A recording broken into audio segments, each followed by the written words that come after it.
You're live.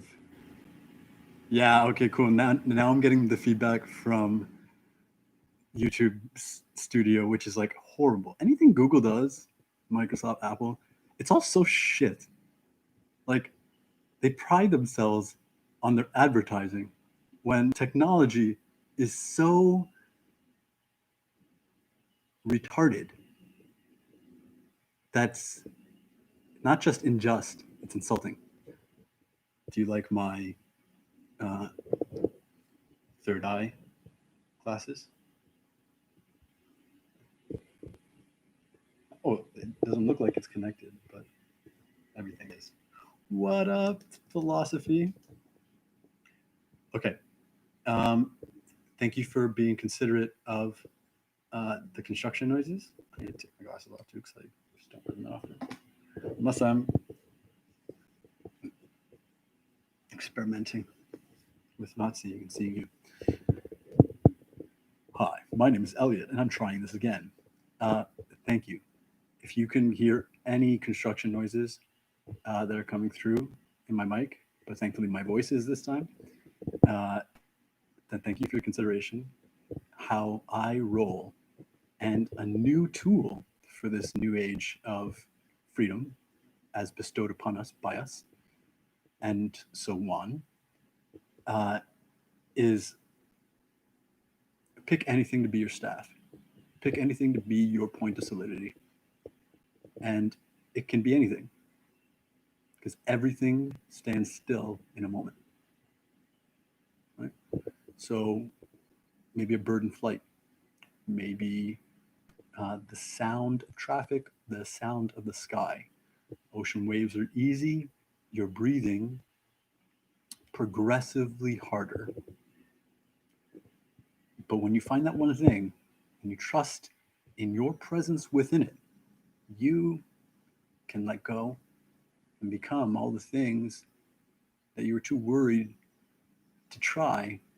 So you did anyways and fucked up because you believed that there was a possibility for some kind of outcome that looked like fucking up. And the little cone that I heard that I'm gonna like kind of inner tattoo is uh, never give up.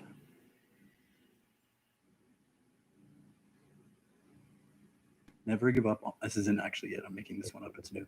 Never give up on understanding.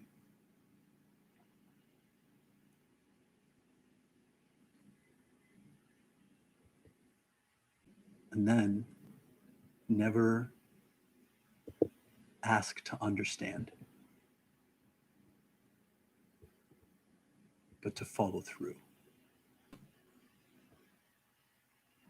I like that. So we're going to talk about it. It's going to lead into my ideas about marriage because it could be anything. Uh, Never give up.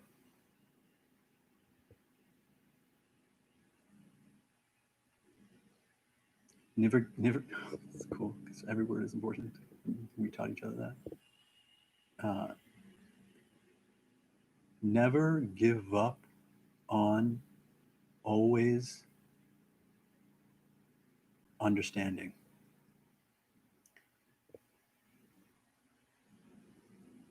Seek not your questions for understanding. Instead,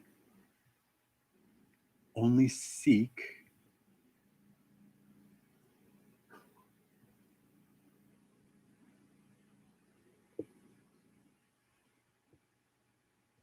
not, but ought, what you ought to do. Let's write that down again. This is my very secret little book where I confess to being abnormally me because it's funner to have an adventure in this life where there's no such thing as good and evil unless we make them up. Because what else are you going to write a song about? What else resists? What else carries on? I'm endeavoring to be my own villain and let evil just be an inversion, a reversal, a like, fuck it, but that's still liberating and never desecrates what it is, and that's love and life.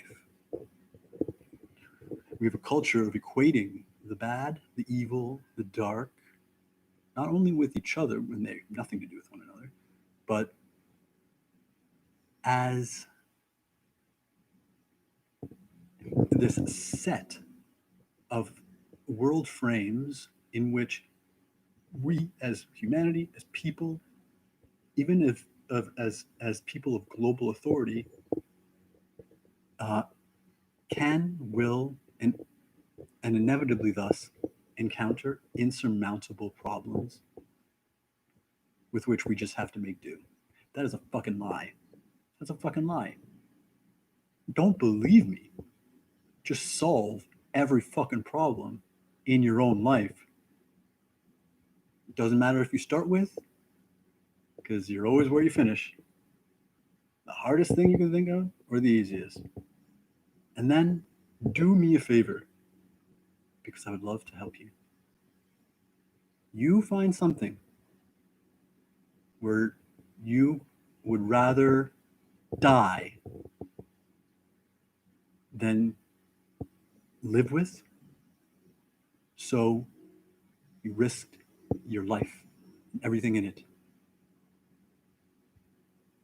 on the only plane that matters, that's real, the soul. Right? You're like, fuck it, vaporize me.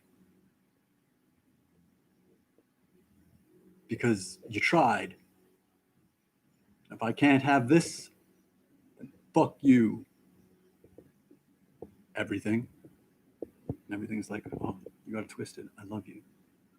It's like, I love you too, like a curse word. And it just takes millennia, generations, or just two, to redefine. It's like, oh, fuck you means I love you. Well, I love you means fuck you too. It's like, oh. Were we both arguing over this being a line? Basically, you're like, this is a line. It's like, no, this is a line.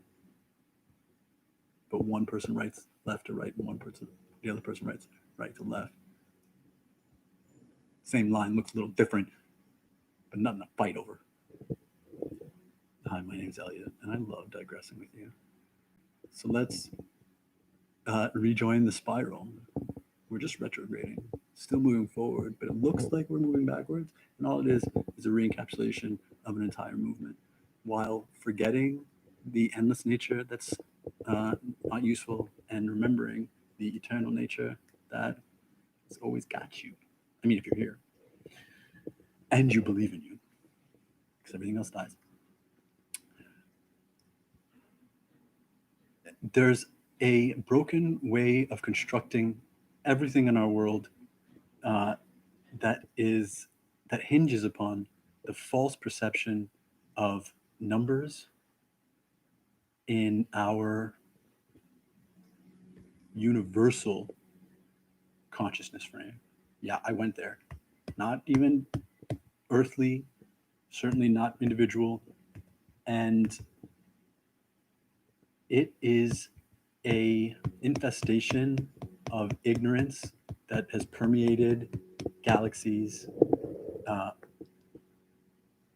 and more than just one of this universes. Needless to say, innumerable realities, dimensions, worlds, galaxies. Those are all just different points of relating whatever the fuck we are to whatever the fuck I am to whatever the fuck you are to everything fucking else. And it only depends on love and nothing else. That's why you're not allowed to hate your life. If you hate your life that much, die. And if you're more afraid to die than to live, then you're just taking up space. Luckily, life has like a safeguard, a failsafe, and half of it is each other, right? Like good, delicate things aren't treated right, get broken and destroyed, and maybe lost forever, but remembered because something had to be lost forever to learn that there's a way, that if we're not careful, we've allowed ourselves to be able to mistake the most egregious and grievous Star Wars Clone Wars and most grievous acts against God. And that would be not self-destruction, not destruction of other, worse than apathy, worse than any kind of depression or forlornness. It's like, and worse than any kind of activity that constitutes as like violent or evil, because this is a perturbation that condescends sacred nature, and that is worse than a refusal to believe in the good and the all and the truth, because I didn't make those things up. If everything was awful, then I wouldn't be in the good, because I'd still be trying and I wouldn't be able to. And at this point, maybe I just haven't tried long enough. Who knows? Because I don't have to ask. The good is true.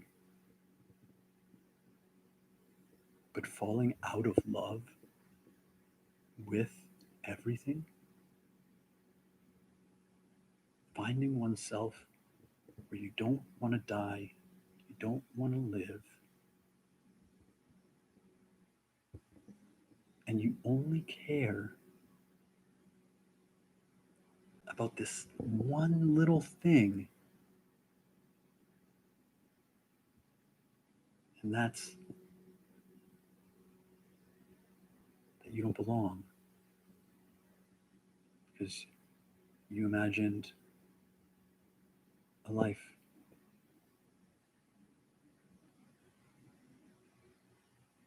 that life is like, you're wrong.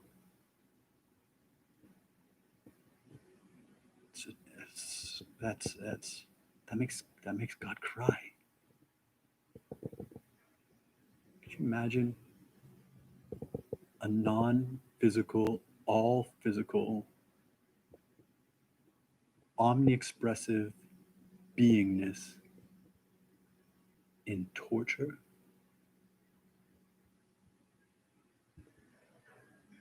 Because when Jesus was shepherding his flock of 100, they arrived at a destination, missing a single sheep. And as the air grew cold, the stars out, the moon not, and so the night more darker, his contemporaries or hers couldn't understand, first of all, the big bad wolves out there. Forget about the sheep. And it got killed. It's the course of nature. Don't worry about it. Like, that sheep dies, a wolf's belly gets filled, it's all good. And Jesus went out into the night and didn't come back without that last sheep. Now, important to note, when he left the 99, those were 99 problems that could have become lost themselves. Walk one back, another walks. Found another one walked away. There's only one shepherd per flock. More sheep, still the same shepherd. Get another shepherd, still just one shepherd. They are the shepherd. Because no matter how many sheep there are, they're only going to look to the shepherd. One direction, one voice, one intention.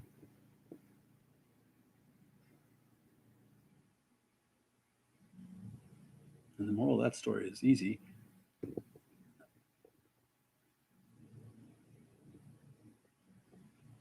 The sheep that's lost is worth as much as all the rest that never had to be found. Because we don't move, we don't travel to be not found. So the only risk is losing you. And something had to be lost in the heart of God's source so that it could know the beauty of an infinite scar that doesn't scare you from ever making that mistake again. It hardens you around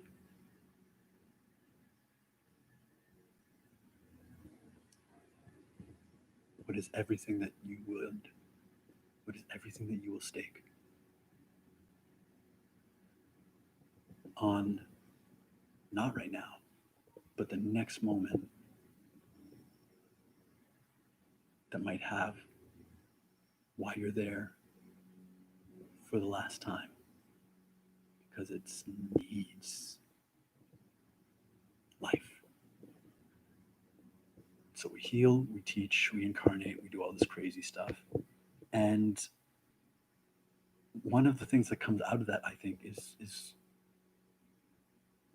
a sacred rite that we've commodified and called marriage.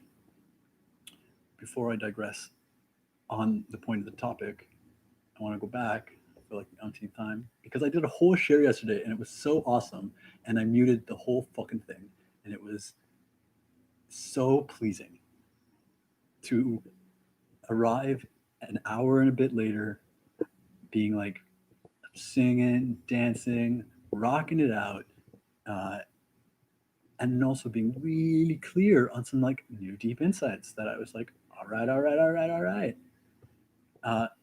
which is cool in retrospect to appreciate, because later yesterday, I, in my research and my listening and my loving and connecting with a few peers, had my like gurus in waveform teach me the things that I was talking about in my muted video. Universe and time is weird, but instead of being disappointed and instinctively focusing on what was lost and then reflexively turning towards how I could fix it. Ooh, well, I was sounding so, and it's picking up light. How could there's nothing other than the like, wow, that was really great. Like a new wow, that was really great. That was born from a mistake. Because one of my rules of engagement doing this broadcast thing is like, it's not the first time I've like forgot to turn the mic on or off. Oops. But I'm pretty good at not making the same mistake like awfully twice. So it's been a while. I didn't check this time, and this is the time where I said all the things, but I didn't say them to you. Not here, anyways. Now, I'm going to continue to talk more and more about what is been referred to as a paradigm shift in the future will not be referred to as a paradigm shift, because the old paradigm will be so unrelatable that it's inclusive of the paradigm that it turns into. See what I mean? I love you too, like a lot, because you're the best. You're fine, and it's so much fun being all of us together as one. And also, like, not you, hot. Like winter, spring, summer, fall. Well, not that season. It's like, yeah, who the fuck are you? Wheel turns, snow melts, and as the leaves fall again, it's like, are you autumn or are you here? And you might have like qualities you can use to describe yourself. But autumn, it's not separate from spring. Think about stupid. It sounds to oneself, be like, yo, fall is so far from spring, because they're not going anywhere. The only distance is time, but time is distance. That's what I spoke of yesterday in like great detail, which practice makes perfect. I miss teaching yoga every day because it allowed me to really learn and teach myself how to continually say what was on my mind and in my heart that was bugging me, which was just what was bugging you. So we practice daily, teaching, saying things the stupid way, but knowing that it's better than no way, and it's always going to be a better way so far. And it turns out you can know that. It turns out that you can know that to be true. With a little bit of room for error, because I always want the risk of losing, of missing. That's all free will is. The ability to be unheld, unloved, uncared for, unmade. So otherwise, here you are. You didn't do it. It's all happening to you. It happened before. It'll happen again. And no matter where you are,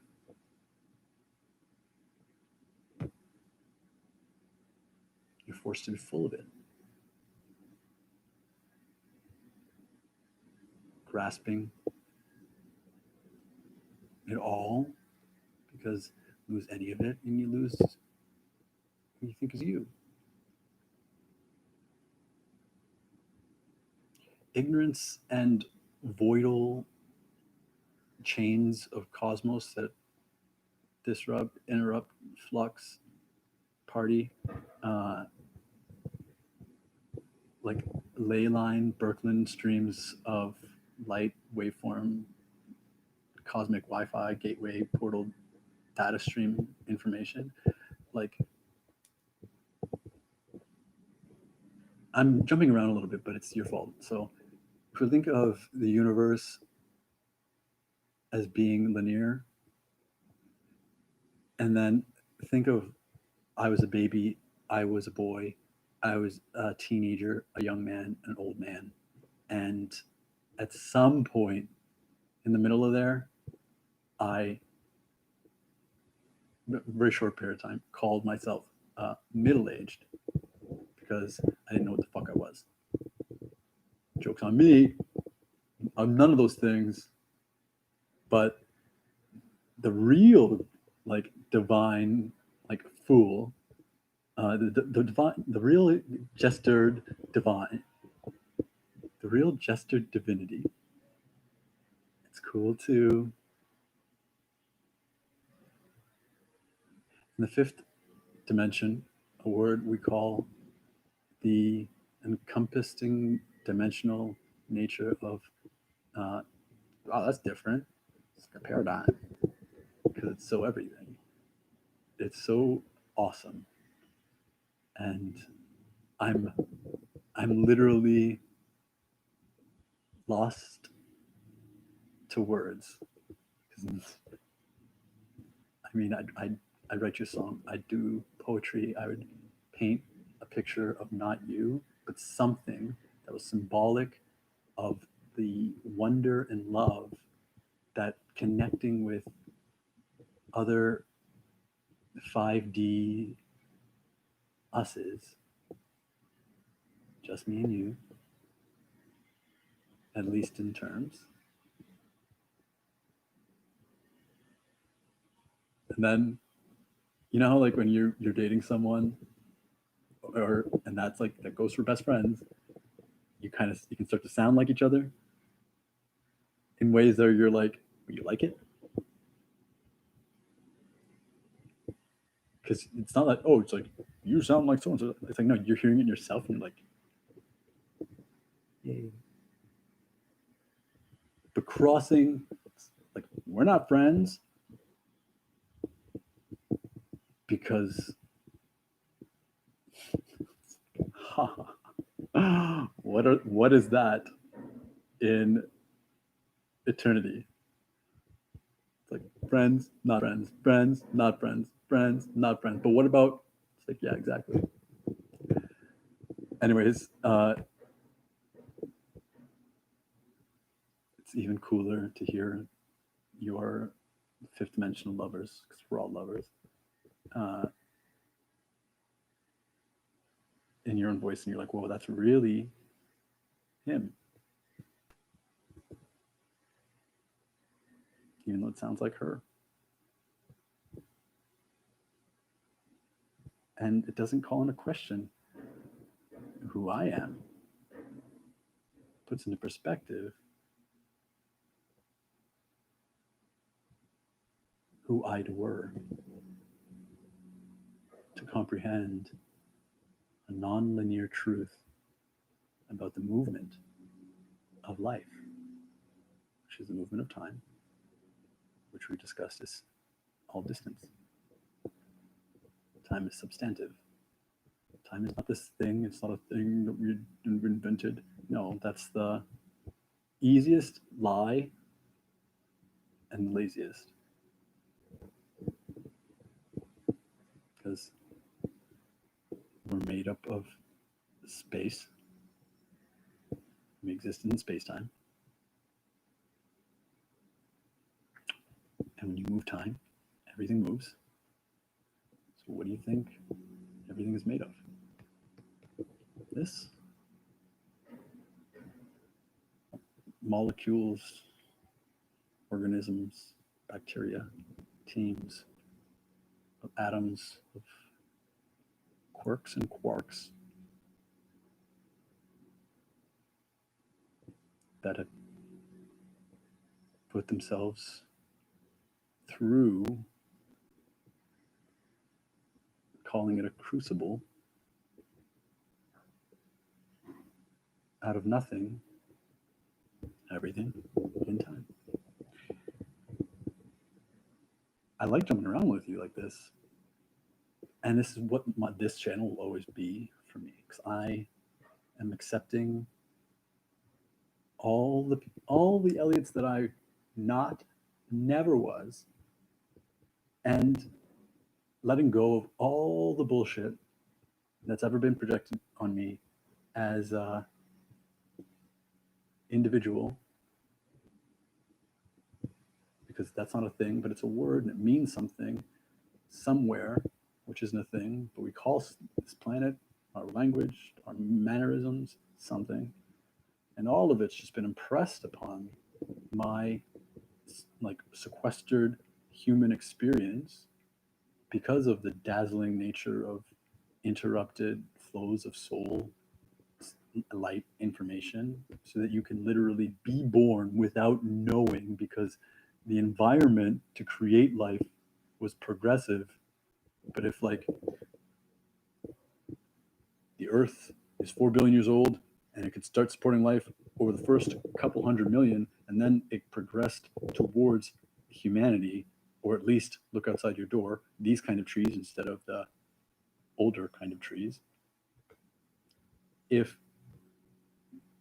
the way soul forgetting and even time travel works, it's like life can start from 300 million years onward, and then it moved in a line where people took care of their kids and got smarter for 4 billion years. Why not? And then something happened and everyone died. Almost everyone. Well, they have to start over. And if they've still got line of sight from their beginning, then they just have to repeat the process. Now, we've all got a beginning. The only thing we really have of nothing. I don't really have a beginning. Like I've always been. But we say, I've been, I was born, I began, right? And I will be until I'm not. And then after that, I die and it's all over. But that's just a story. And all these fictions create this like disempowered world where the platonic solids are filled in.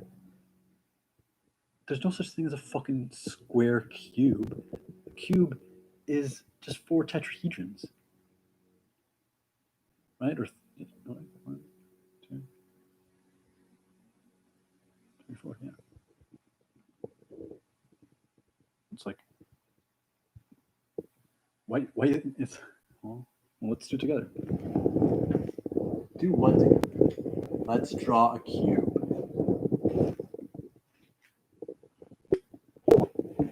Really cool 5th dimensional, like maybe it's happening to you too, although we're all very different. And some of us have come from very far away because of our tragic and uniquely specialized nature. All right, since I love you, and you already know, and this channel is about me being no one except a voice to be in unison with you. Bella talk about tragedy in the universe losing something. I feel like my life, like I have emotion to still transmute. Because if you don't cry about sad things, then sad things don't get to touch you. If you don't touch sad things, then you'll always be upset.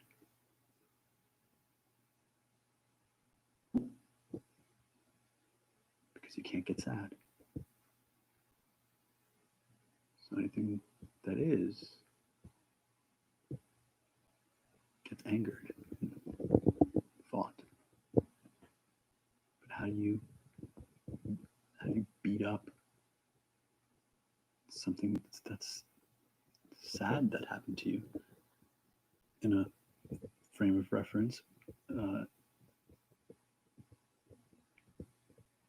like I don't want to say decrepit, defunct paradigm, where what's done is done. The past equals the future. So because this sad thing happened to me and I can't do anything about it, the best I can do is heal, come to terms, and move on.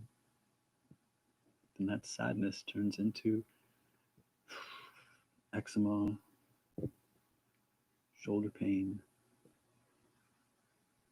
and just like stiff neck, headaches, hot when it's cold, cold when it's hot, sweating when it doesn't serve you, and then all kinds of really fucked up behavior that we just normalize, like washing our skin religiously with bacteria killing soap, brushing our teeth like if we don't, the cake we just like ate is going to cake on immediately, and then we'll be stuck with a cake in our mouth for the rest of our lives.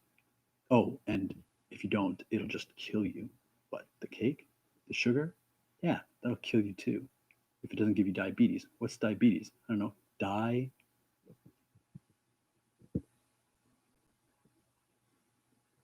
I could go there, but we won't because we've already laughed at it. Diabetes. But what I meant is it can just sugar just on your teeth. It's like battery acid. You know that plaque stuff? I hate plaque. It builds up. It builds up to, so you gotta brush it off. Otherwise, you're gonna get your teeth are just gonna be plaqued, and then you'll die. Stop asking questions quickly. Shampoo. Condition. You don't want your hair to be greasy. Well, that looks nice. Very fluffy. How are you going to style it? Your hairspray, your gel, your grease. Yeah, okay. Getting enough sleep? Getting too much sleep? Don't eat that. That's not good for you. Eat that. That's good for you. Look at all those fucking judgments. All of those judgments. And they're not even about you. They're about an insurmountable issue designed by someone as a method of control that escalated past a point of influence where not enough people were given enough leverage to be like, no, that's stupid. Because everyone died. And we had to start over. And we had to start over new somewhere that wasn't new anymore. A cool way of looking at all this craziness in the solar system and dimensions of time and things like that. This I get from the Dream Spell calendar, 30 moon calendar.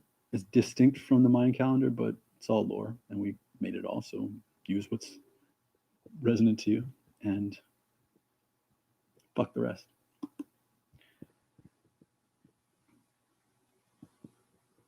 The cosmic in-breath, the cosmic out-breath. What is breath? Well, that's another lie, and a reason for another share. Because breathe in and out. Stop breathing. Can't, unless you'll die. If you died. So you don't know that you don't continue to breathe after you die. It's like, well, I'm dead. Obviously, I'm not going to breathe. It's like, yeah, but like, let's talk about breath. When you breathe in, you're not pulling air in.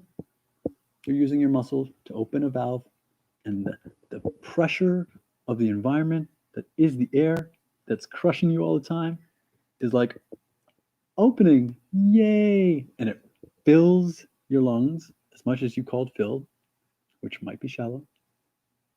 That's bad. Don't breathe that deep all the time. You'll get over oxygenated. It's like, oh wow, fuck. You're just making up shit to sell. Huh? Not life? Which is to say, when does breathing start? When does it stop?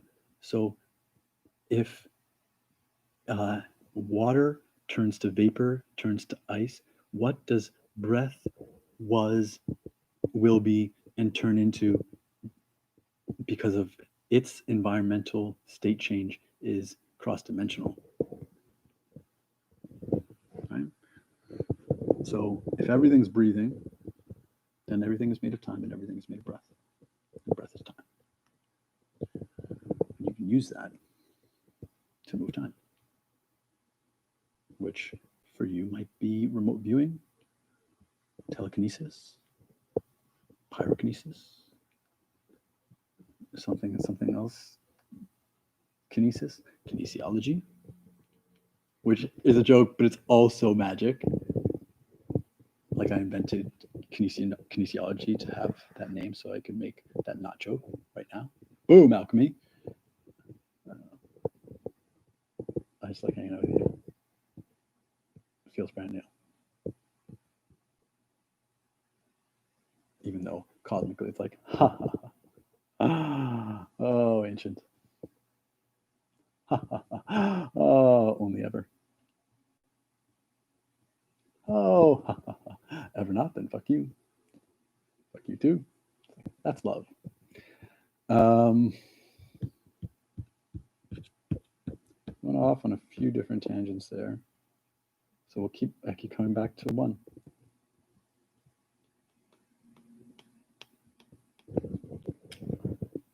The cube. All right. So you're seeing me draw. Actually, I'll do it like this so that you can see me draw.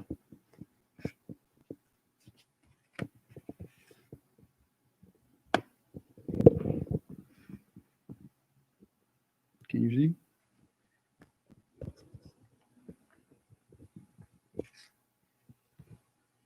Yeah, okay. All right.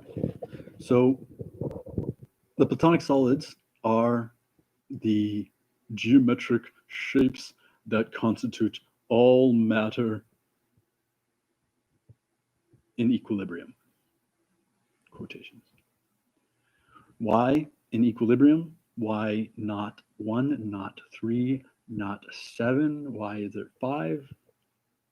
Because we've got a tetrahedron, which is a triangle with 3 faces.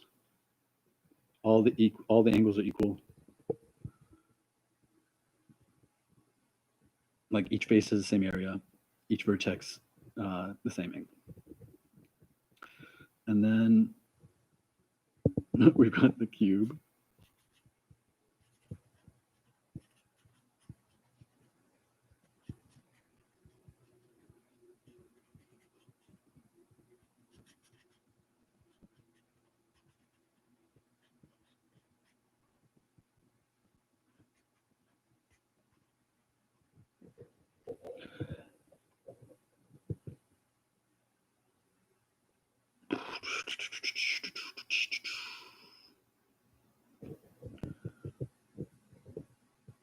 Like, do I really want to get into that right now?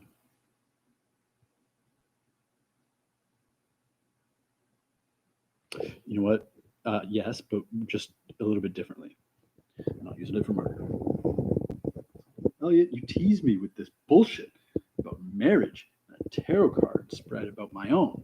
It's like, yeah, but I'm sorry. I don't know how familiar you are with really good sex. But maybe you've had it. So just in case, we'll describe it. It's that time where you had really great sex.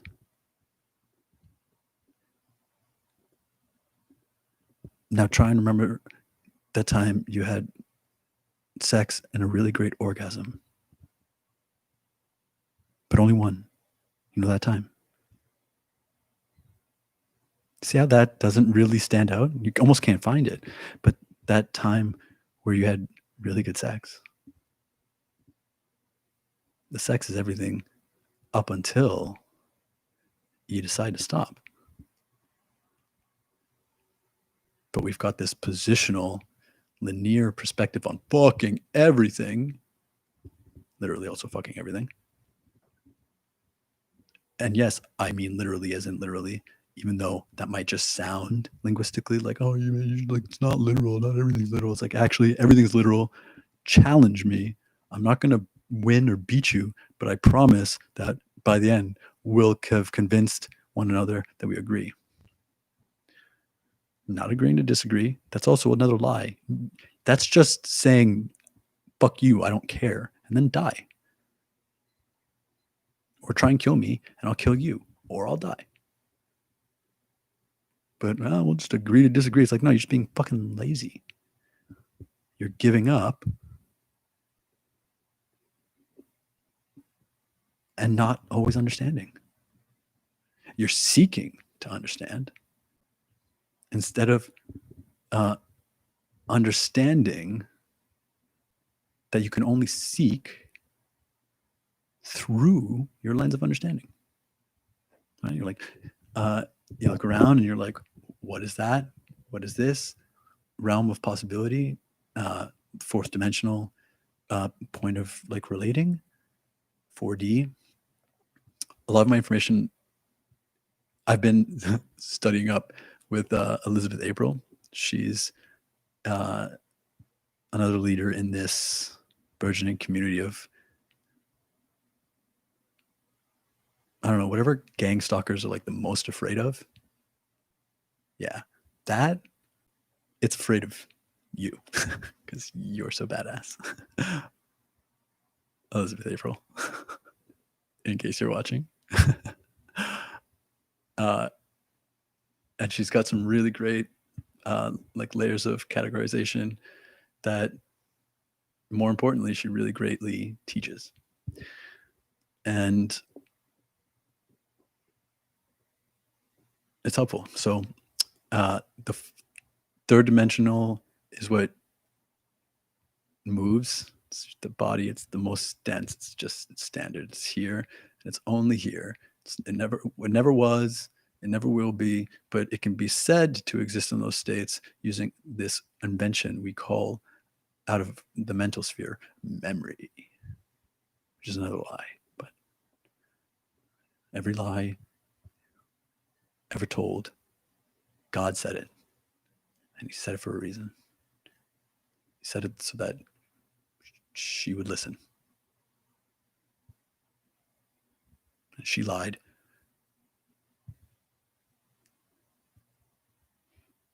To pretend she wasn't listening. And so God pretended to divide. And that was the first lie. Because the first truth was God is God, and God fell in love with you, right? Like God fell in love with God.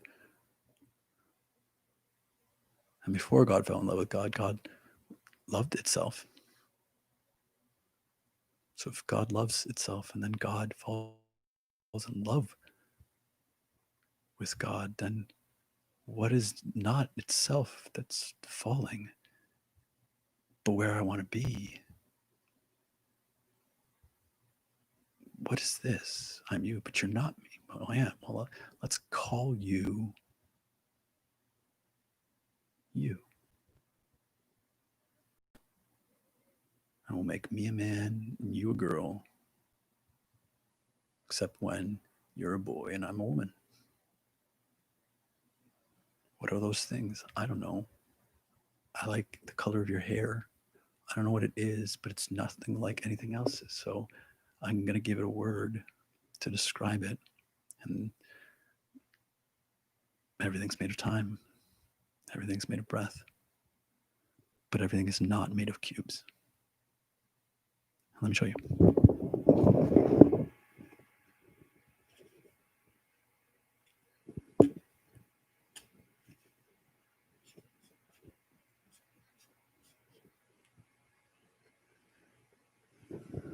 I guess you're right there with me. Okay.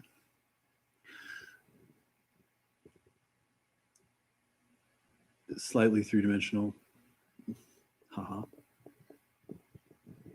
These are like the 2D flat equivalents, right? Triangle, square, familiar. All right, let's make this a tetrahedron. That's it. And before we make this a cube, let's just recognize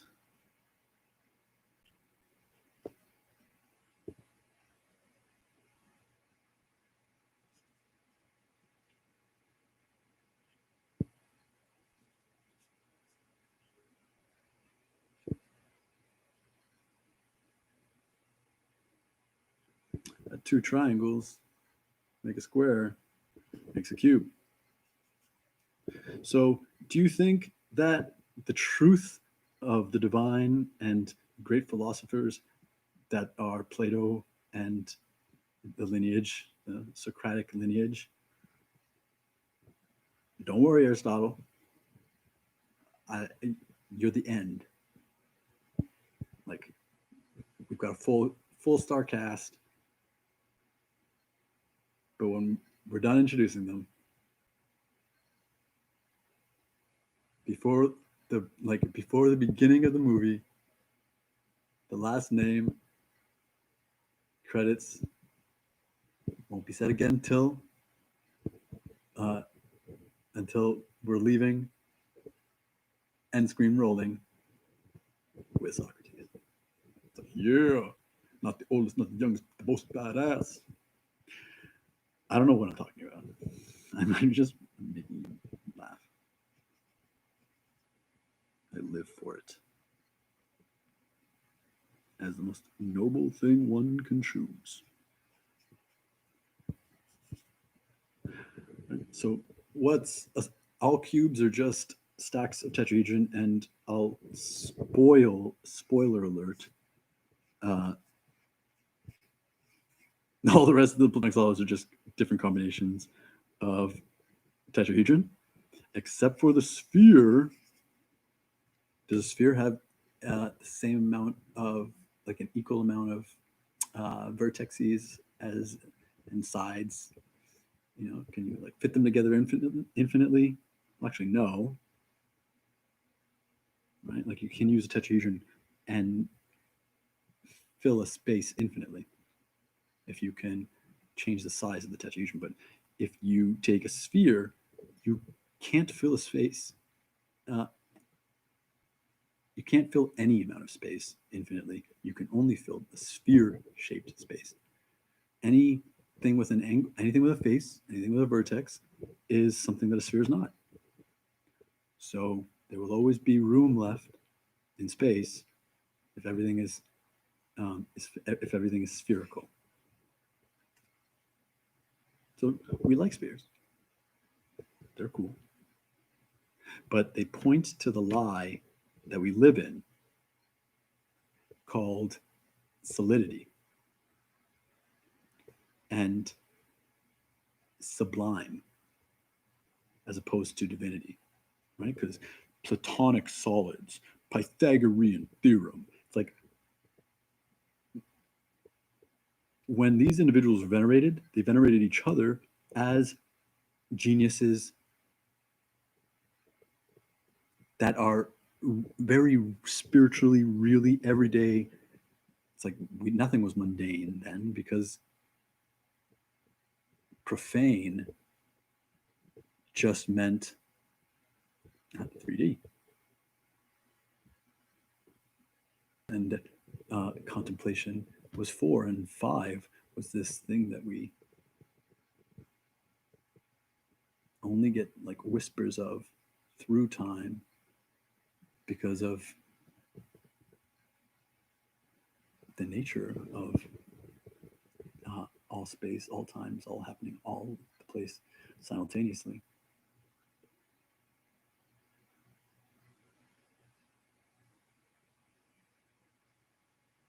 So the soul of Aristotle told Aristotle everything Aristotle ever knew. But Aristotle had to be all the souls Aristotle ever was to know all that. And because that's life, that's progression.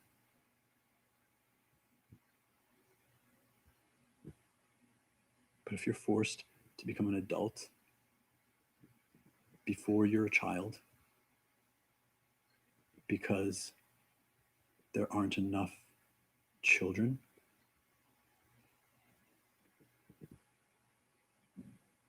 to take care of the children, and you won't find out, but the loving reasons you can't explain what feels like no parenting, right?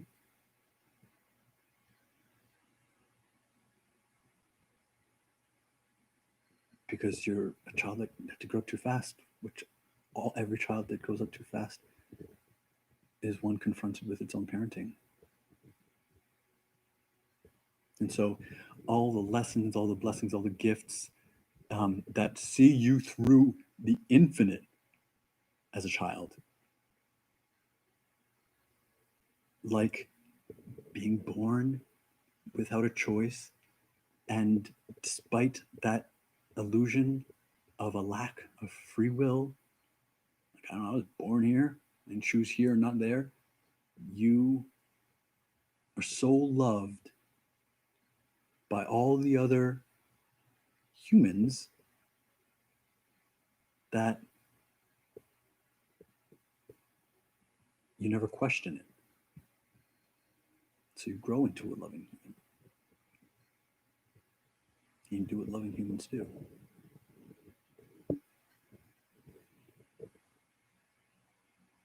But if everyone dies and you're just a kid and you have to go to a new school, your new school is a new planet, and you are a boxer and they are fish food, then you're scary. Fish food are scared of one thing and one thing only: fish. And if you're not fish food, you're fish.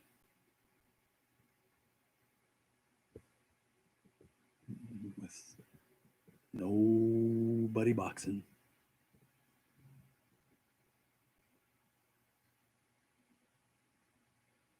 And no comparison to reflect unboxing, the potential for boxing. Elliot, do you mean cardboard boxes or like in a ring? It's like, exactly.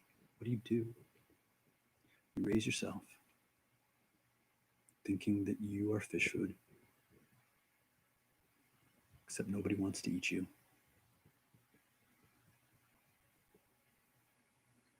But everyone thinks that you will.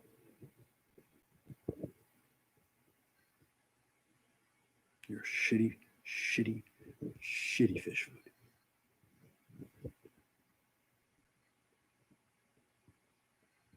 And then the cosmic breath that got held, got the wind knocked out of it, and void blocked a period of progressing time, a history. This is how we do it, so this is how we'll always turn into. It wasn't there.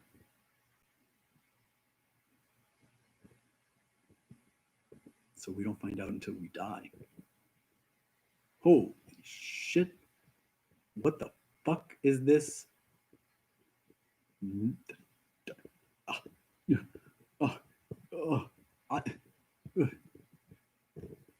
I'm not fish food.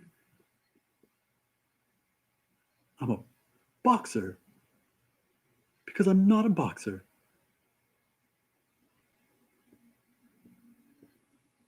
But I was.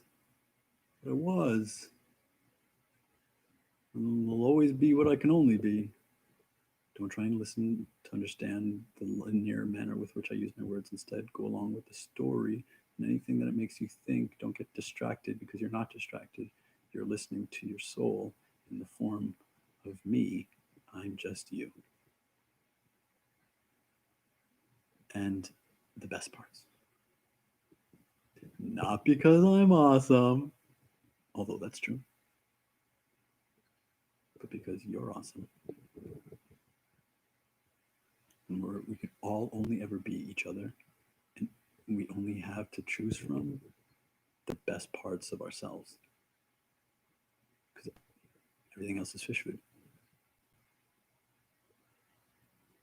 So here we are, 2020, and we finally died.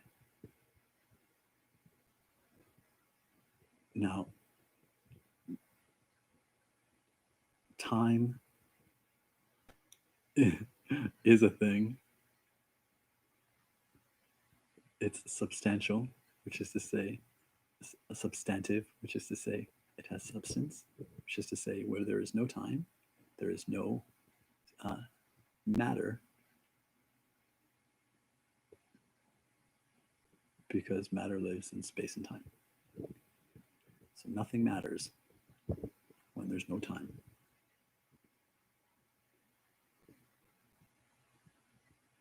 And death and life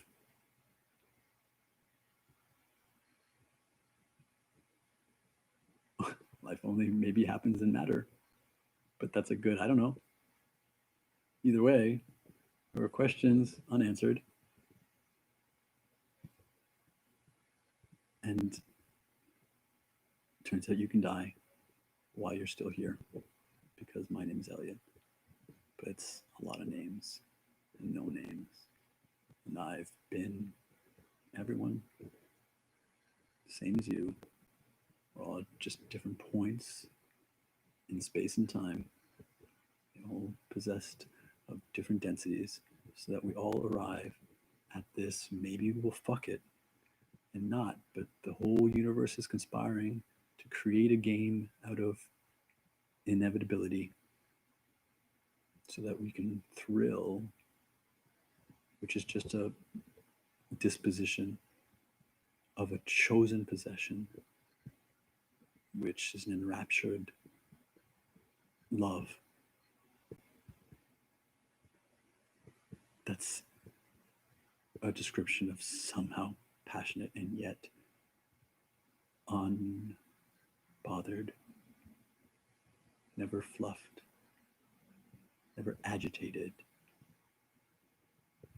but we can flirt with a loss of control. Because in love, loss of control is neither giving up yourself to be your sense of self as an aspect of the all divine, nor for fear. It's something else. You can only know when you fall in love, because all of a sudden you'll discover that what you used to call not afraid, not worried, we're like, holy fuck, I've never been safe before. Because that's the only way I could describe whatever the fuck this is.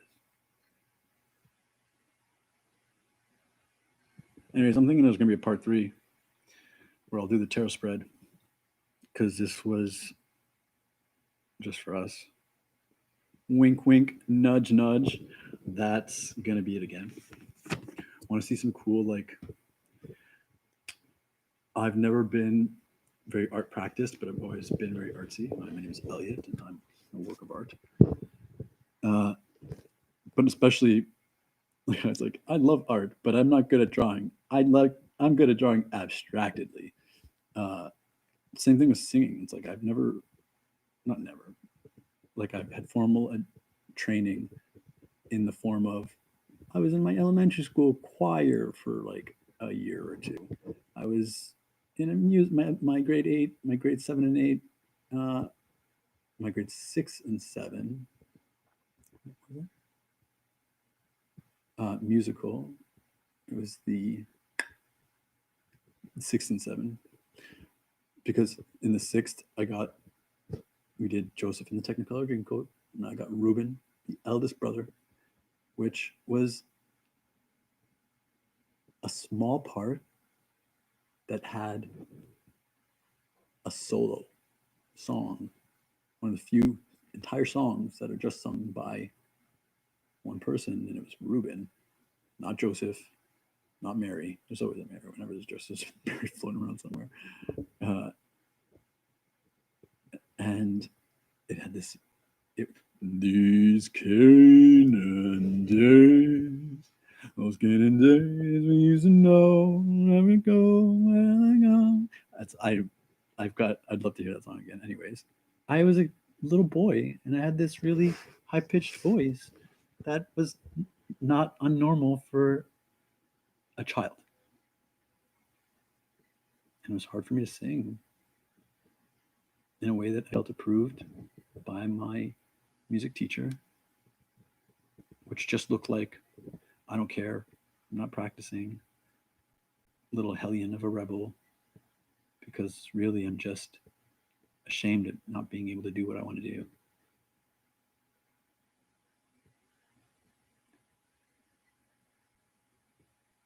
And I'm just a kid.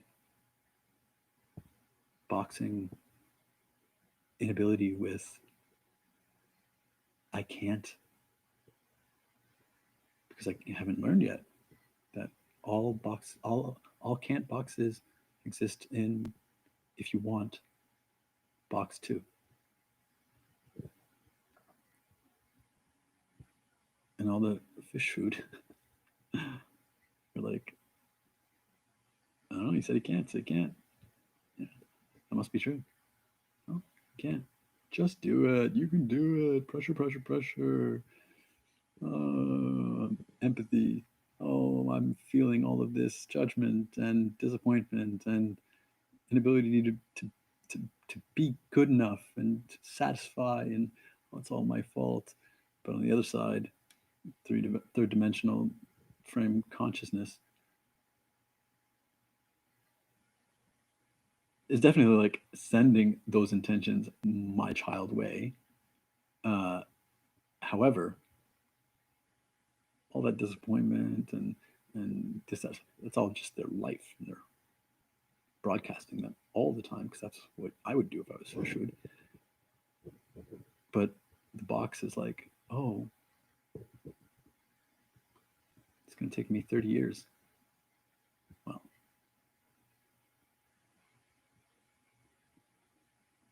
it's going to say 22, and I'm like, no, that didn't just rhyme or sound good in my head. That was the truth. Go magic. Or like Ia power. Whatever. I feign diss anything, because like I said, all I care about is your laughter and your enjoyment. No, diss anything. It'll turn that frown upside down. I know.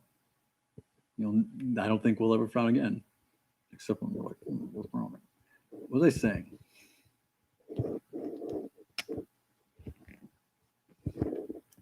All right.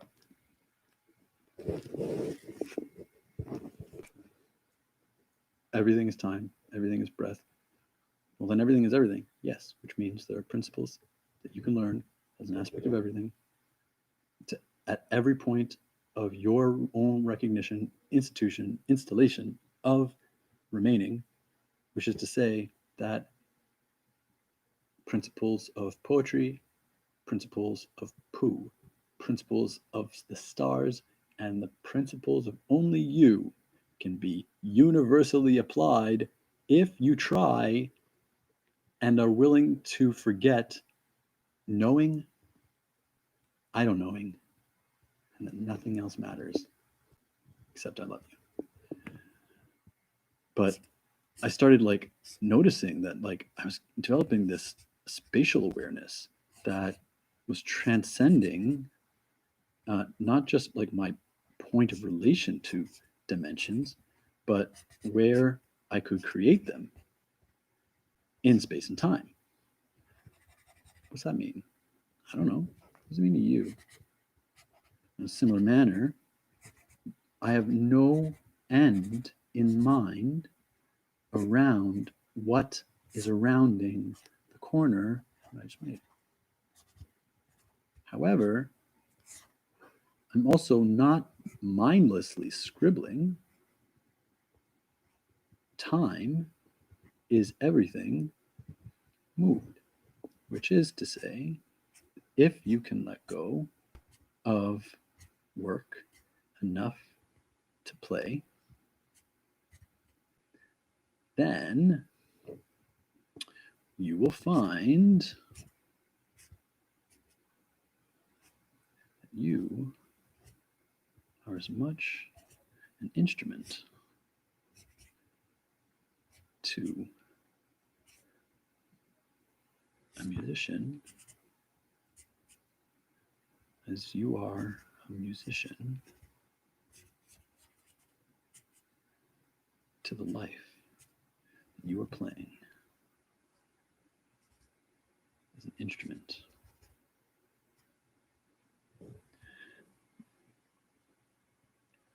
By design.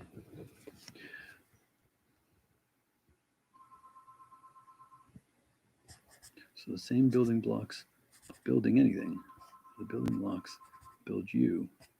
And when I go like this, that space and time and matter that moved, because I was not doing something that I wouldn't expect to do, following my trajectory of you just try and stop me from loving you. Yeah, I mean all of you, even the ones that like kill themselves on my hammer.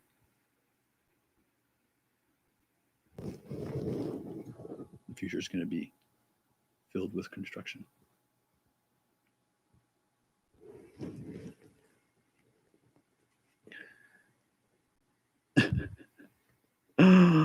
Even if you don't let me, another life, another time is when will be every time I have to deal with you, because that's where we always are. We can travel between places if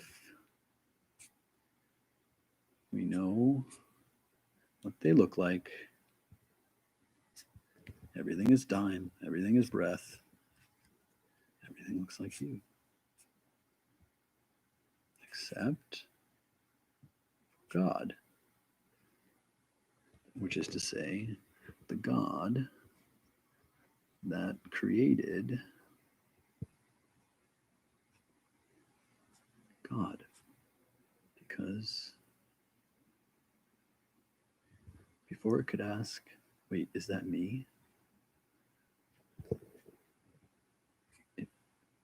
It realized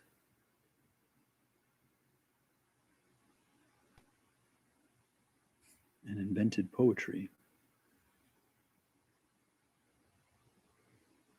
and light and sound and all things made and unmade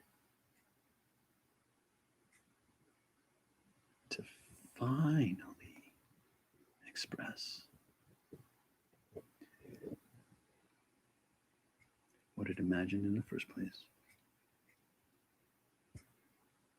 It turns out to be a universally peculiar urge to risk all, do everything, and or nothing until, with satisfaction, beings manifested and did something finally that was like that's what all this is. First cause happened linearly, which is to say, in the beginning. But non-locally, what caused the first cause was the imagination of God of what the first cause needed to be. And that I know because I'm God. And so are you. And living in this paradigm of self-admitted flaws and unapologetic laws, and like authoritative acceptance of authoritative manipulation and deception, despite and because of flight, fight, all of it invented the perfect I love you.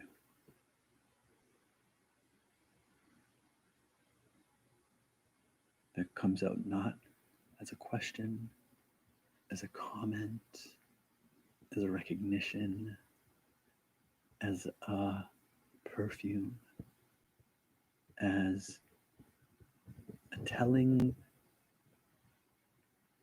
a convinced, a knowing. None of that. None of that.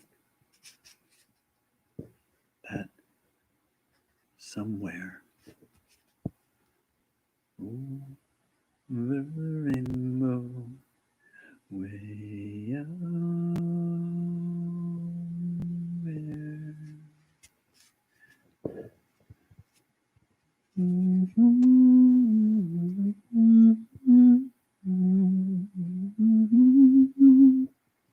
Wizard of Oz was my grade 8 childhood musical that I did not participate in because when I was around, my parents divorced when I was 5, and school became like obviously antithetical to my modus operandi around 12, 13. I'd say I was around 7 or 8 where I had my first interdimensional experience.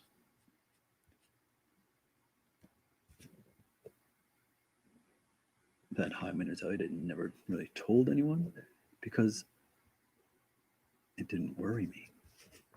And I'm born into a lineage of what I call life, what I call love, what I call happiness, what I call taking care of, what I call ignoring, all looks a lot like I hate myself and I don't want to hear it.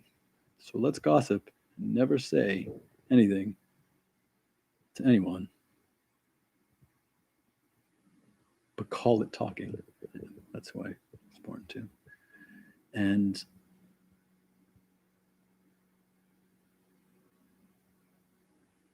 when I was 13, I failed my first class in school. It was art. How do you fail art in grade 8, Elliot? By not doing. Because around age 12 was when life started irreproachably, impressively denying me and whatever I am, because I never was. I always am, and I'll maybe be. Who knows? So grade 6, Ruben, eldest brother, I nailed it, killed it, the song. But the entire experience of it was like my entire experience of school. It was, why is this so hard for me? And instead of encouragement and assistance, I got encouragement and assistance in the form of fish food, which didn't help me.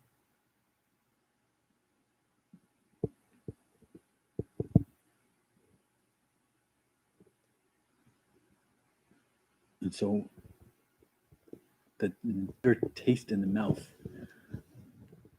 of that otherwise elevating experience was the next year, despite the success of hi, my name is Elliot, I'm animated.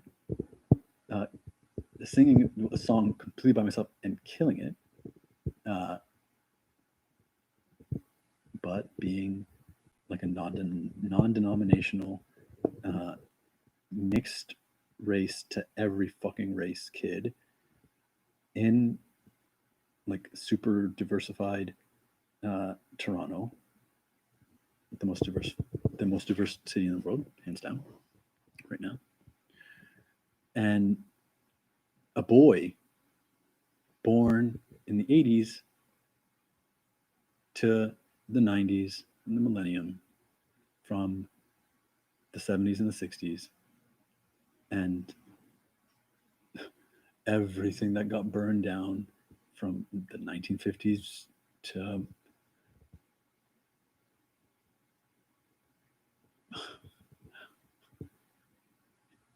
1890, 1610, 1540, and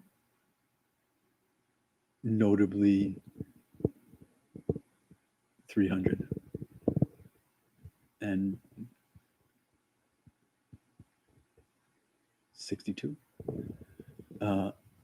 all AD. It's not a lie, but that's how long the perpetuation of men and women as being different and a reason for subtraction and manipulation if we divide to conquer.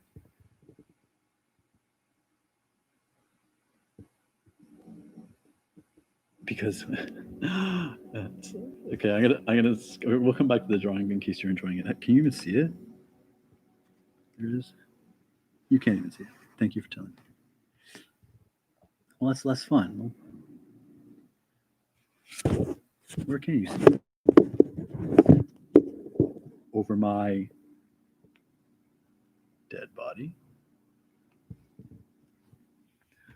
Oh, so that's where we're at. Unless it's you. I'm going to take a half an hour break meditating, but I'm only going to take 3 seconds to do it because there's a lot of noise. There's been a lot of tangents, and I just need to reground. Thankfully, I'm Vox, which turns out is inhuman.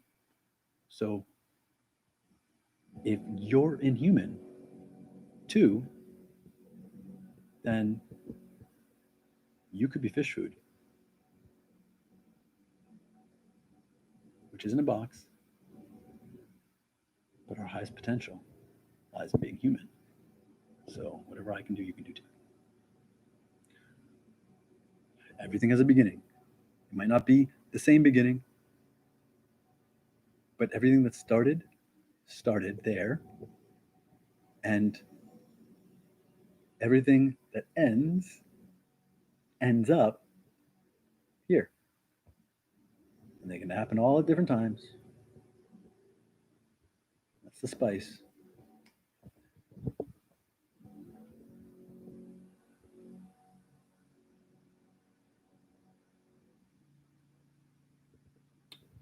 But if to live in a patriarchal society, and I use that word because I never do, because patricide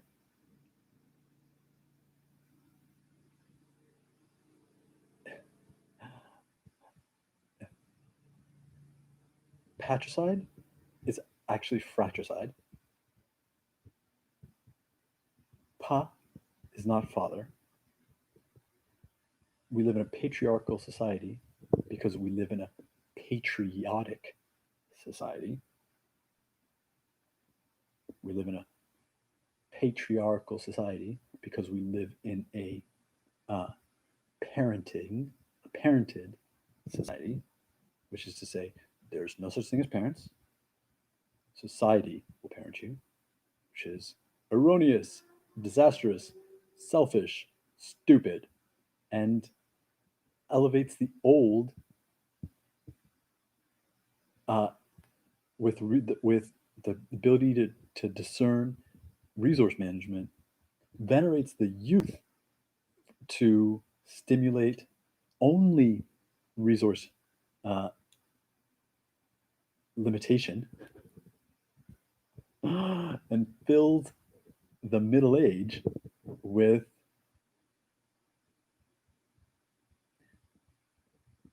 I don't want to die versus I don't want to die too.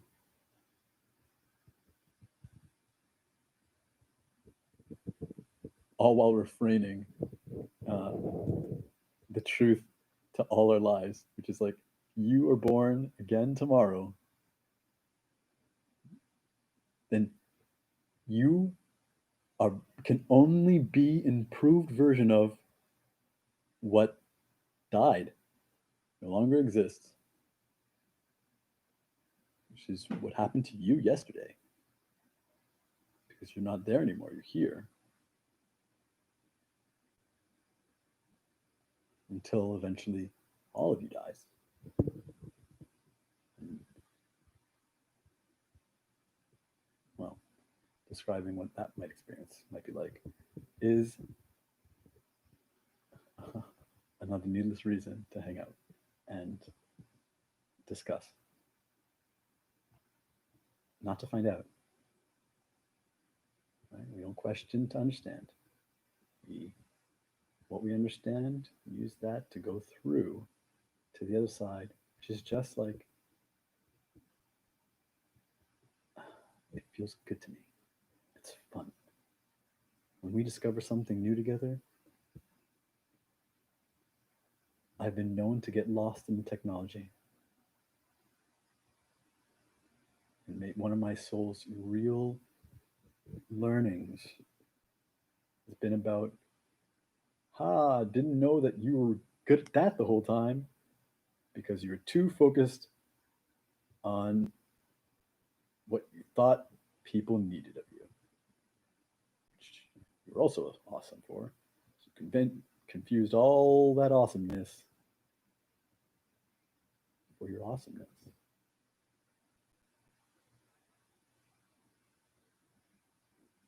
Basically, I wouldn't let love in when I wasn't doing what I thought people love me for.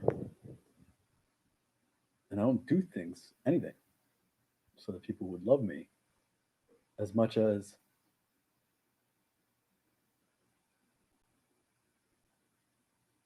I don't want to do what I love to do. And when I can't love what others think I should do, and when people don't love me because I'm not doing what they think I should do, because they think that that's love, which makes me think that that's love too. And so I end up doing not love, and being unloved, because I'm the root of my own story, the root of my own life, the root of my own soul. I'm the root of all and only my own time. It all starts and ends with me, mine. I'm you too. Magic, wonder is how we keep going, making all kinds of different distinct things while still being able to say all of that and be like, yep, still true. Still one, not the same. Except for when, dot, dot, dot. And then, so my whole life, the dot, dot, dot, that fucking awesome line of like, I don't know, adventure has been pressured and heavied by, all right, now with that, what am I supposed to do? What do you want me to do? What am I to do with this? Because it's all so interesting, but and the world's fucked up, so it's all so needed. So all of the things that I've ever done, because like there's one of the books of my many. It's like, that's not surprising. The Doctrine and Ritual of High Magic by uh, Eliphas uh, Levi. That's so esoteric. That's so you like actually, yeah. And it has been, among all my tools, a wonderful tool to create new tiers of meaning and delayer veils of deception, truth, deception, truth. But I bought it. I read it the first time,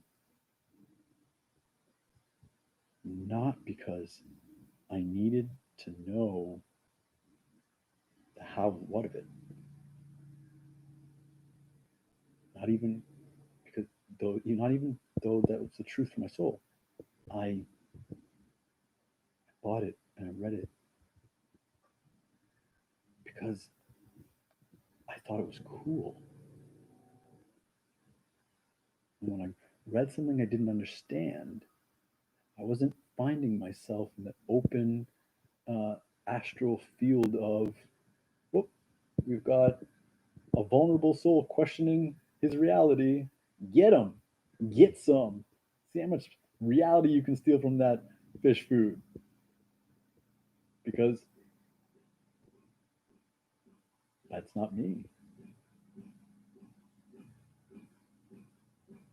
Even when I was questioning reality, I was questioning to get to the next clue fueling my imagination.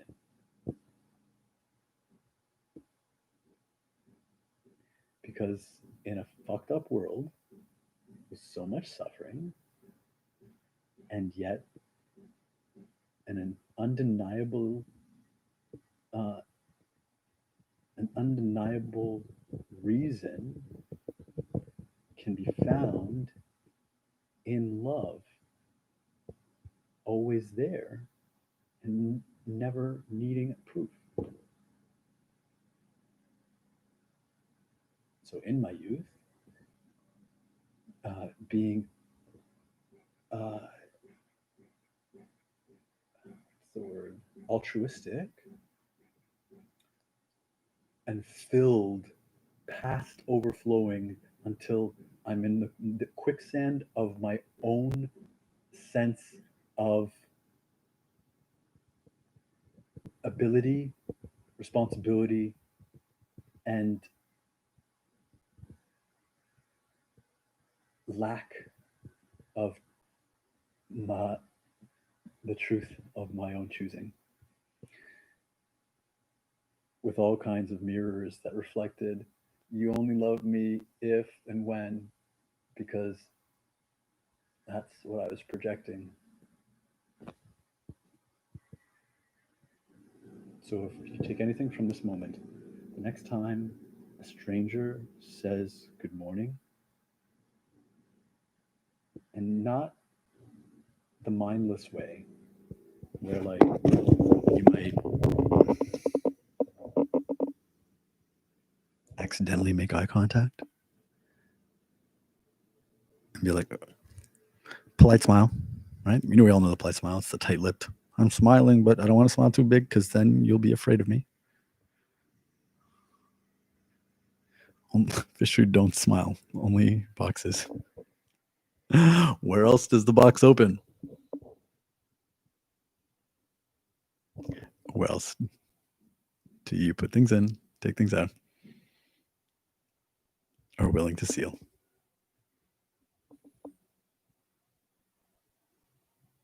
And the funnest things open. Like a whoa, timelessness.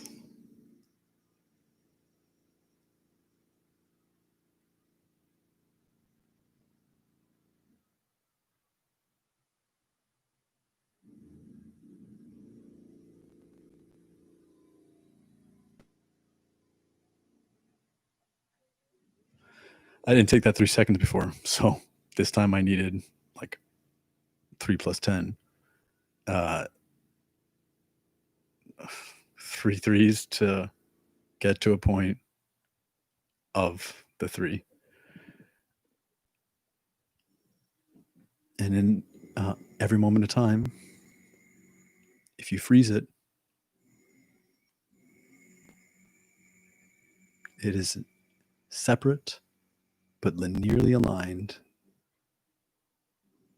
with all the time that ever flows and grooves based on the layers of interpretation of how and where and when we find. Tangent, tangent, lose, blues, clues. It's a wild ride, this multidimensional thing. That's why I like this channel. I'm starting a new one, maybe. I say maybe because I might die soon. I don't think so. It's improbable. I'm going to just keep trying not to, but being in love with the preciousness that is the gift of, like, I don't know what all this is, but I can see what we call trees. And to me, that green and that light and that shadow, and it's all just fucking cool. I don't know what this is, but it's cool. Just wish I didn't have to go to school. So in grade 12, when we did Anna Green Gables, instead of feeling like I was progressing, my music teacher, whom was this very nice young woman, pretty, and who I really liked, I had to, in retrospect, recognize the label that I didn't know I've had on me my whole life, which is racism and classism and sexism, good kids and bad kids, ESL, what do they call the ones? There's ESL, and then there was,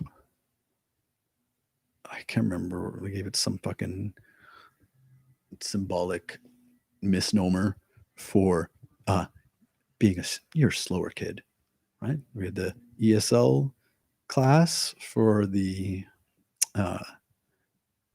few kids that didn't speak English.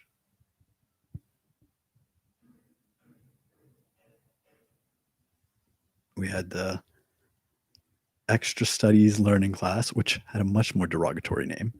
It meant you were stupid, for sure. That's all I remember about it, which I didn't belong to because I was a brilliant little kid. If a touch on the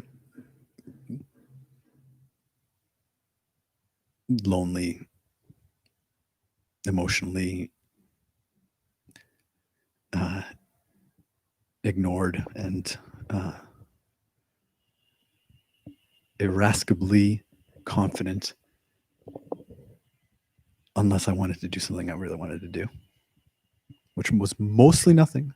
So I was this confident kid that everybody liked, but I didn't believe in me. I couldn't do what I really wanted to do. And I was such a pain in the ass with that Reuben song that I got the job of the conductor in the play of Anne the Green Gables, which at first sounds kind of cool, and in retrospect is a thimble, a symbol, a cosmic joke, like a divine God sourced I love you. Because hi, my name's Elliot, I'm the conductor. Of what? The train. What train? The one that goes to Green Gables. Where's that? Here. We're not in Green Gables. Well, then get on the train.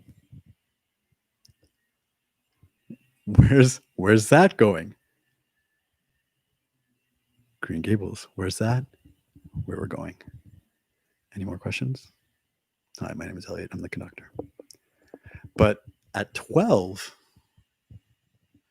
and like a popular enough kid, definitely smart and capable.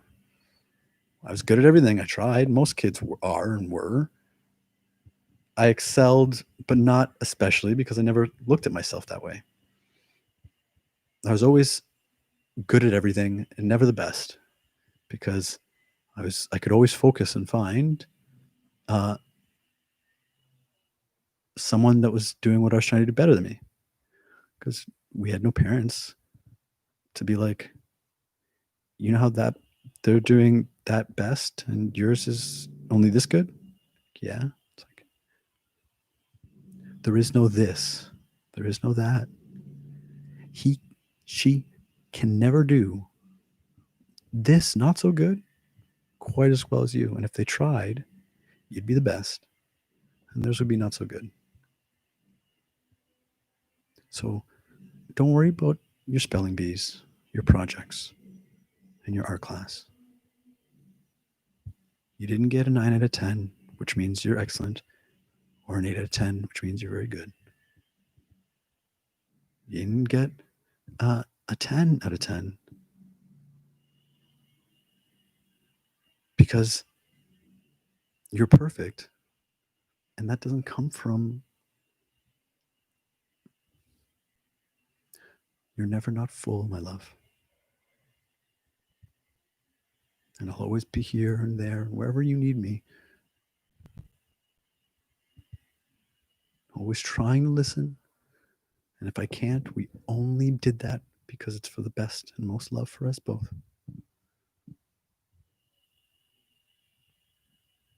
But you youngsters, you speak so differently. Nevertheless, I'll keep trying to know what you mean and give you all the love that you give me, because all I've ever wanted was you, my child.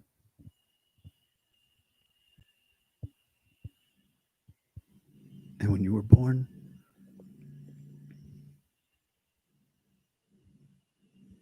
I could never be disappointed.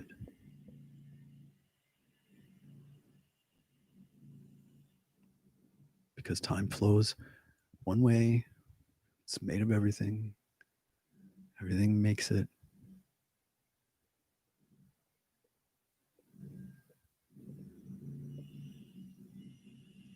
But when you were born, it was far away.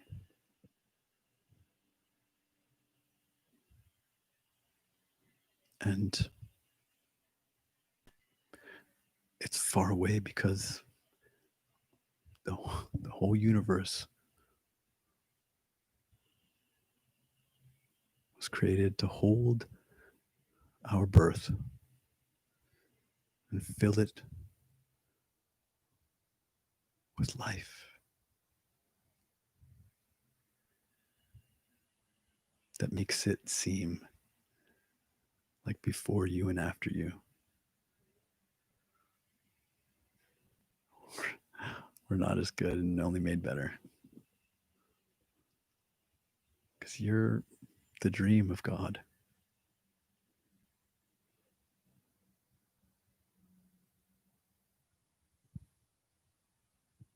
So God surrounds you with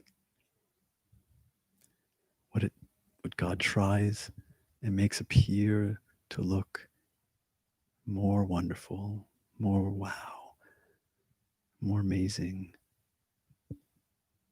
like a sunrise, like a redwood forest, uh, like the desert mountaintop, like the icy uh, glacial shore, like birds and bees and ants and snakes and griffins and dragons and fantasy and science and fiction and science fiction and spaceships and rockets and candy and blue and green and violet and ultra and infrared and red and infrasound and ultrasound and sound and light and violet and ultraviolet. It made all this fucking stuff that's like so wow. Because after we were born, it wanted to try and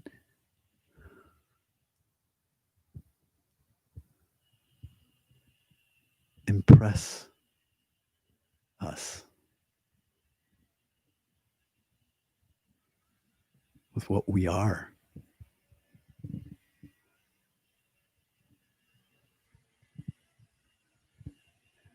But when you go through puberty, let alone like prenatal, all the way through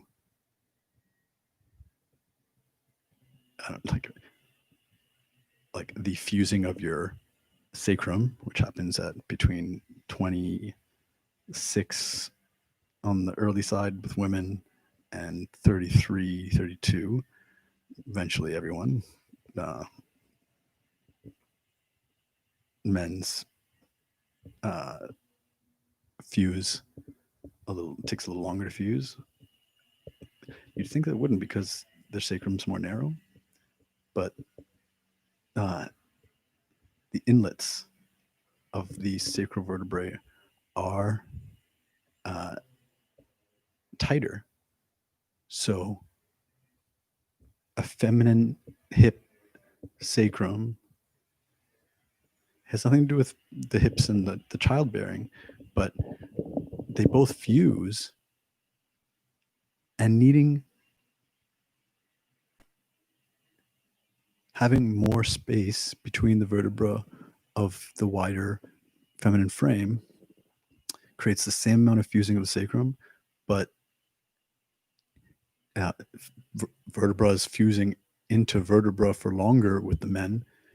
So the sacral vertebrae are just more spacious in females and less fused, right? Because like we've got a meter, and between the age of 0 and 32, we're going to bring that meter down to 20% of its size. Or no, I'm probably needing to like go away, but if you're still listening, so am I. And that's the one reason I do this. And a strong representation for the one reason I do only.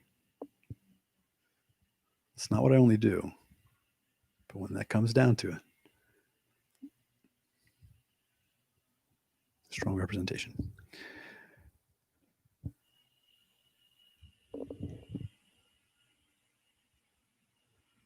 What analogy am I going on? You know what, hun? If you're a man, I'm almost always considering you first when I say things like, I love you, and vagina, and penis, and drop it like it's hot, drop it like it's hot, drop it like it's not, lose the panties, keep the top. And you're so pretty. I have no words to describe the emergence that I'll describe as whatever the fuck you are, and the wonder that it creates in the home of my soul, where my heart congregates. I didn't tell it to go there, but somehow you do that. It's like how I might flirt with a lady, but I don't care. The world that I live in, men kiss men, women kiss women. You make out when it's fun, and you intercourse sexually when you feel safe and it's fun. Because, whoa, imagine a world where no one has to have sex if it's not fun.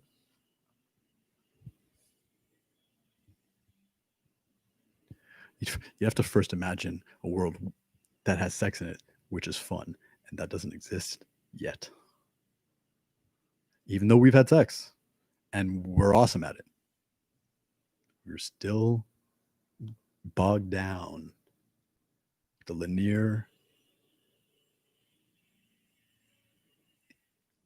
like inhumane purpose for pleasure, reproduction,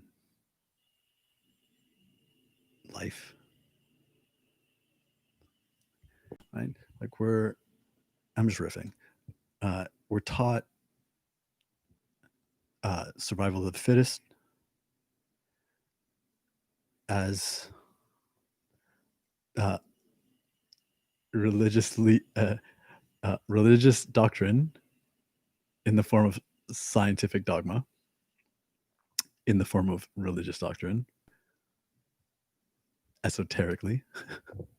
So dumb. But that's what I mean. Everything is knowable. It's like, oh, I don't know what's going on in the Vatican. It's like, find out. It's like, you can't find out. That shit's locked tight. It's like, to what? It's like, what do you mean? It's like, well, you can remote view. You can spy with a satellite. You can infiltrate. You can become a bishop and a cardinal and the Pope, all with the idea of bringing down Roman Catholicism, because that's a movie somewhere. It's like, fuck, that's a lot of time, but somebody's lived it. Thank you. Or I don't know, how would you describe making it up right now and figuring it out? It's like, none of those things are possible. It's like, I'll have you know that all of those things are possible because I've experienced all of those things. You've seen through a satellite. It's like Google Maps, so have you. And no more than my TV do I trust it to be actually conveying me something other than data that it's telling me is data and is describing something that isn't the thing that it's describing. It's just data, but it's telling me that's representing something real, and it's not. But I can accept all that and whatever, and yes, look really through a satellite. It's like, okay, fine. But what remote viewing? You mean like psychic vision? Like clairvoyance? It's like, yeah, that's not real. It's like, actually, all three of those things are real. The fourth thing is real too. I only said three things. You said a fourth thing, but you didn't say it, but you said it. Because it turns out sometimes when you smile, your eyes don't. Sometimes your lips don't, but your eyes do. And every time you poop, pee, say, don't say, sleep, dream, nay, or hey, there's this part of you that if you squint really hard, you still can't see, but you can imagine. If you can't see, you squint and it helps you focus. And now all of a sudden that wasn't there is there. Like, oh, wow. So there's some forces that are like realer than radio. I know radio's all around me, but like maybe there's some aspect of me and we're talking about clairvoyance. It's like, yeah. It's like, but now I'm just confused. It's like, thank God. It means there's hope for you. So if you weren't confused, you'd be arguing. And if we were arguing, I wouldn't be telling you because I don't do that. If you don't believe me, that is the issue. Why don't you believe me? Because no one can see something on the other side of the planet by closing their eyes, let alone another galaxy, let alone another time. That's just not possible. That's just not science. And if I say that I can do it, then you are lying. You are hallucinating. So you don't know you're lying, but you're lying. And you're sick. I'm sorry that that's happened. Don't worry, we'll take care of you.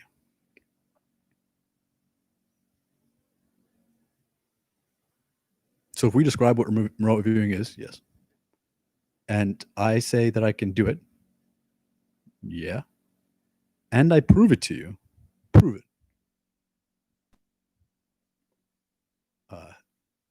doesn't really work that way, but okay, we can play.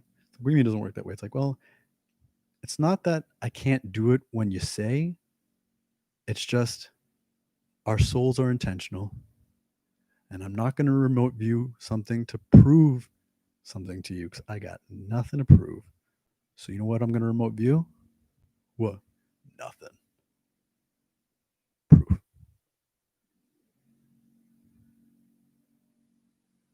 But the Earth rotates around the sun. We live in a galaxy. Stars are over there.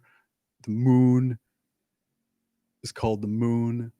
That one's called Titan. That one's called Europa. But when it came to our own, instead of giving it a name, we gave it the same name that we give all other moons that aren't moons because we gave them names.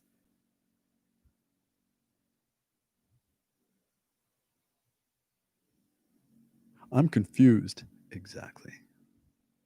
Now, unfortunately, we grew up in a world of our creating that misconstrued check marks and X's with success and failure, and with success and failure as right or wrong, good or evil, black or white, life or death, uh, a duality without a dualism. Because all I want to do is make war with my lover. All I want to do is make peace with my lover. All I want to do is try and beat my lover at everything we do together.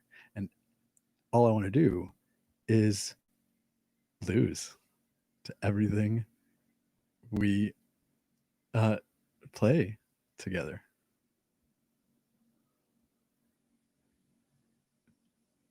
Because I'm unwilling to conceive of losing my lover. I didn't find my love any more than it found me. It's as soon as I found myself in love, I realized that's where we play. So I'm not afraid of anything. My arch nemesis is my husband. My uh, cleverest, most torturous villain is my wife. She's also my hero. He's also uh, my dude.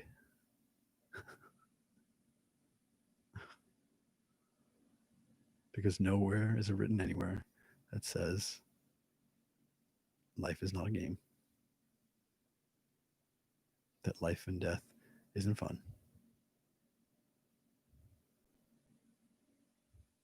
and that the way that anything is ever done or undone is only formulaically expressed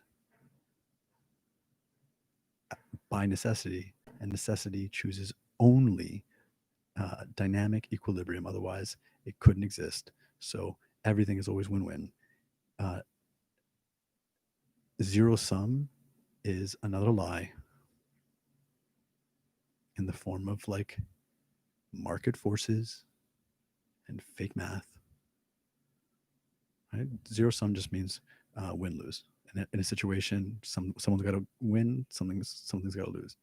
Good example. I'll close with this because I'm going to meditate soon and continue on my day. Plus, I think I'm going to go for a walk because that's the cue I'm getting from the universe. It's not like, oh, that drilling is pissing me off and I'm annoyed. It's like I'm super sensitive. These are all Elliots that have died, but properly existed within me.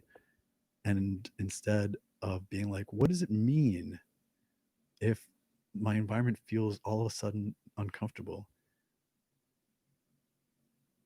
And then being progressively but worsely, what is about my environment that's trying to get me and I have to fight back because the world sucks. So we need to make space for all good of mankind. Towards blah, blah, blah, skip some steps. Here, now, hi, my name is Elliot, and nothing means anything. And if I pause, then that means I'm being told by myself that I was, am not, so could be, or called to, coming back to this present moment and all of myself, that impossibly nonetheless refuses to quit, uh, forgetting all, and that I'm a divine seed fallen from the tree of life. And I didn't fall on in the brambles any more than you fell in the weeds. No, we fell in the perfectest spot because that's where the tree of life set us down, even though it looked treacherous. It looked far. We fall from all the way up there. It's a big ass tree.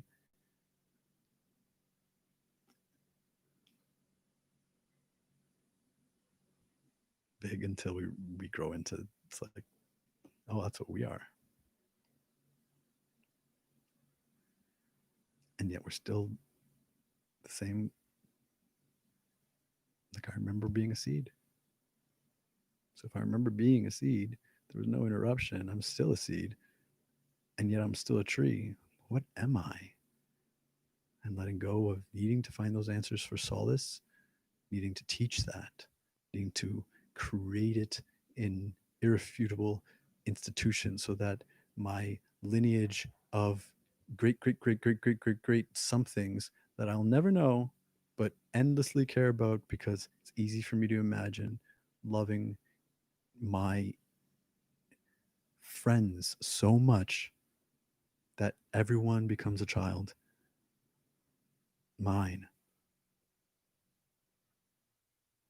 that I want to not make better for because things aren't good enough. But that's what love is. Love is, it's like, there's no way that I can express the perfection of your beauty marks or your asymmetry that is minute. There's no way that your, I can say what you might call like dull brown eyes. Oh, I just got brown eyes. It's like, oh man, I wish I had cool eyes. I just got brown eyes. I have the darkest, or at least I did, eyes change. And some eyes stay the same. Uh, but I had especially dark eyes growing up, which spared me in my endless pursuit of delivery, which is to say adventure, and for the kids. I was like, oh, I don't have brown eyes. I have really dark eyes. Now I'm unique. Uh, and while I found myself attracted into intimacy with women exclusively in the ballpark of like, oh no, the first one had brown eyes, but yeah, because she's Armenian. Uh, but like hazel green, which is just like fucking a different kind of brown. uh, and despite that, I've stared into more eyes than I've dated, and I've always just seen eyes I've never seen before that are really breathtaking. But are you going to believe me when I just tell you that? You do. And you believe me all the way. I believe that my best attempt at conveying what I mean is being transferred as true. Non-linearly, multi-dimensionally, We can even like satisfy an exactedness to our nature that like you never know what, if someone's thinking the same thing you're thinking. It's like, oh, the only thing you got is your subjective experience. It's in your head. Nobody else is there. It's like, that's not true. What do you mean? It's like, well, you can share, like words, elements of existing that feels like the same parameter meeting proverbial destinations, symbolic arrivals at certainty by definition. Pick a number between 1 and 10.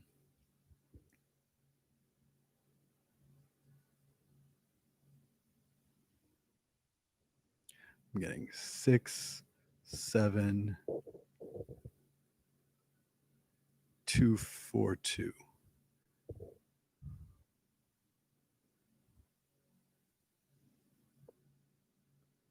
Was that one of your numbers? Was that all of them? If I got your number right, do you think it was statistical? A fluke? And odds against chance, how many times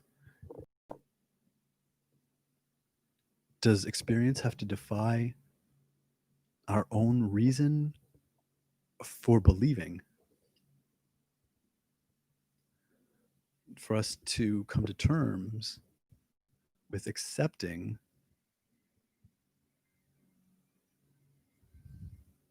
there's no reason for anything?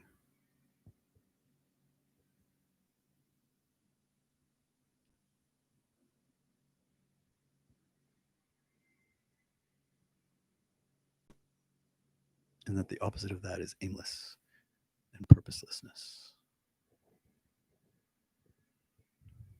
Reasons are for naught. Purpose is for what you cannot do.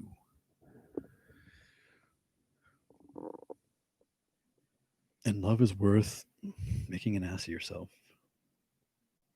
Love is worth being born.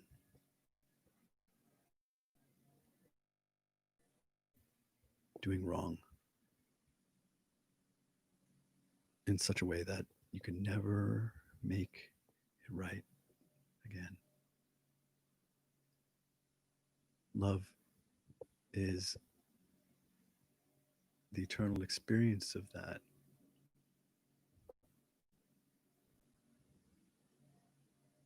So love,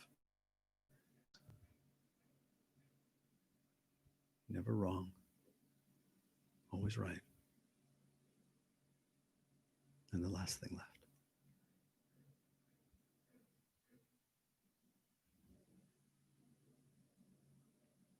Meaningless is not a refusal, it's empowerment. Meaningless means meaning you, and divine right action, listening to your soul, doing life in the flow is not self improvement. It's not sovereign. Uh, it's spiritual disempowerment. Ascension is the ebb and flow of empowering and disempowering elements and layers of self and all source.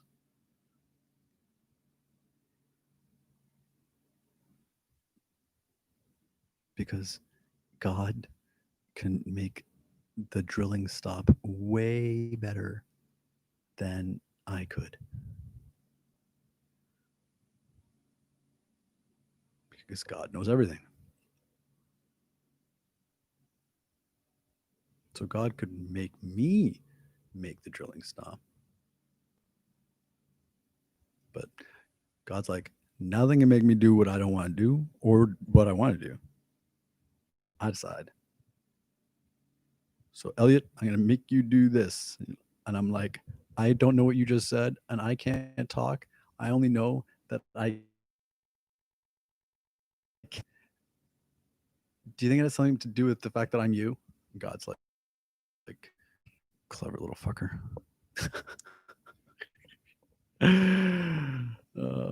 It's true. Endlessly,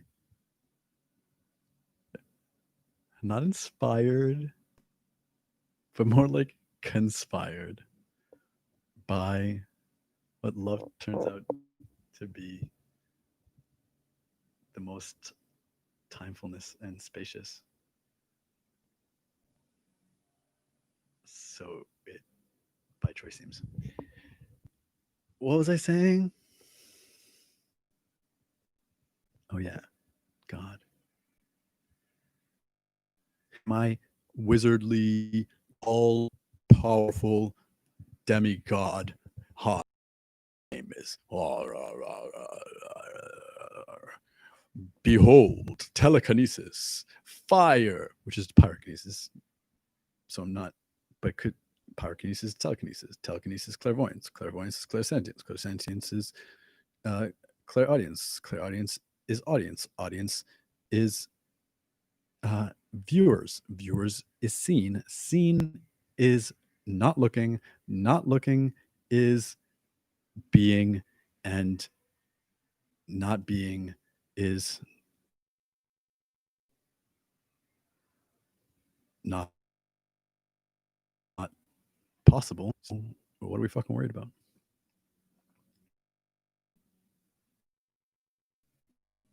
If you take anything away from, it looks like almost 2 hours, 2:12 that we've been hanging out, and the time's not moving anymore.